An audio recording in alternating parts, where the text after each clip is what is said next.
Hey guys, welcome back. दोस्तों, फटाफट जान लेते हैं कि लेटेस्ट वोटिंग ट्रेंड क्या कह रहा है। क्या कल से कुछ अलग हुई हैं चीज़ें, सिनेरियो कुछ चेंज हुआ है या सेम टू सेम है?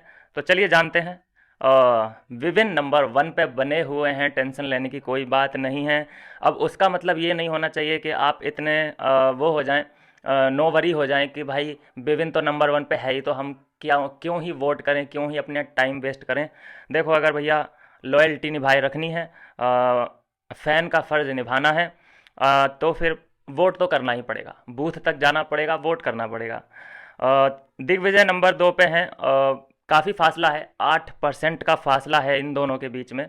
तो दिग्विजय काफ़ी अच्छी लीड और लोगों से बनाए हुए हैं। 3 नंबर पे है करण, और दिग्विजय और करण के बीच फासला मात्र 2% वोटों का है।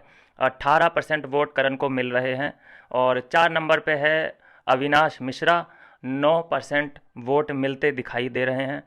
चाहत है 5 नंबर पे, इसको भी 9% मिल रहे हैं वोट, लेकिन यह है कि 0.34 का फ़र्क है, बस इतना ही।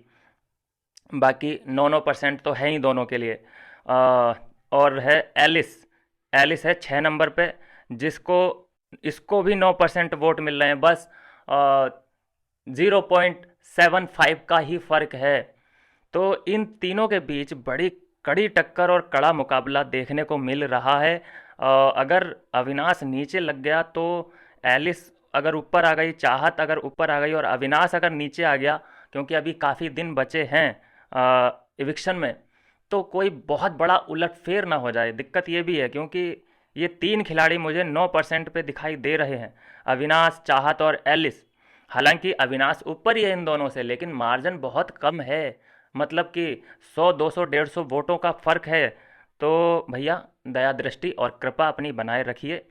और सबसे नीचे 7 नंबर पे है कशिश, जिसको मिल रहे हैं 7% वोट।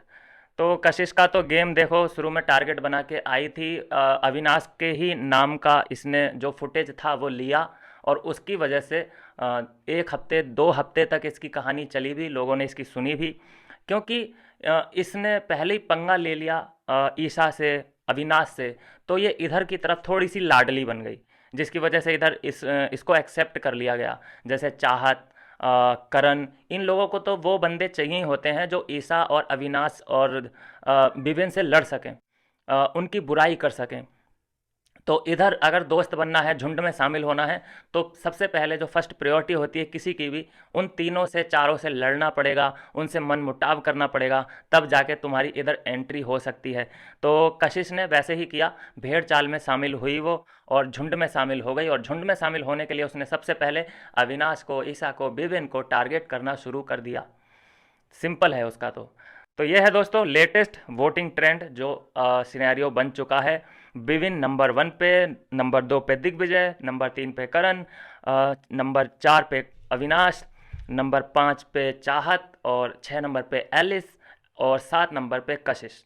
तो ये बन रहा है अभी तक का सिनेरियो। और इसमें बग्गा पाजी का नाम नहीं है, लेकिन जो समीकरण बनेंगे इस हफ्ते, क्योंकि टाइम गॉड चेंज होने वाला है, करण बनेगा मेरे हिसाब से तो टाइम गॉड, क्योंकि बिग बॉस कुछ ना कुछ तो ऐसा करेंगे, कुछ ना कुछ तो घर वाले ऐसा करेंगे कि अविनाश नहीं बनना चाहिए टाइम गॉड।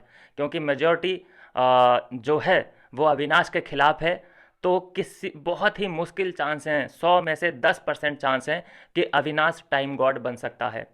और विवेन तो बन ही नहीं सकता, क्योंकि 2 बार वो बन चुका।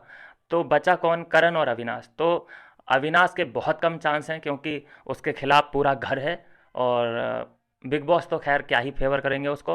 और करण के बहुत ज़्यादा चांसेस हैं, क्योंकि करण जो है सबके साथ बैठता है, सब लोग करण के पास बैठते हैं।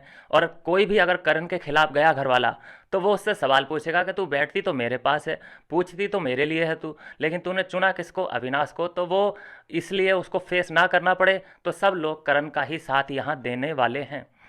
तो उस बीच क्या होगा कि करण किससे चिढ़ता है? बग्गा पाजी से। इसीलिए ये मैं कह रहा हूँ कि सिनेरियो बनेगा कि बग्गा पाजी इस हफ्ते नॉमिनेशन लिस्ट में आएंगे, क्योंकि जब करण बनेगा टाइम गॉड तो इसको भी कुछ पावर मिलेगी उसी तरीके की जैसे कि रजत को मिली थी, नॉमिनेशन चेंज करने की, एडिट करने की, किसी को सेव करने की, किसी को बचाने की। तो वो सिनेरियो में ये बग्गा पाजी को इधर लेके आएगा।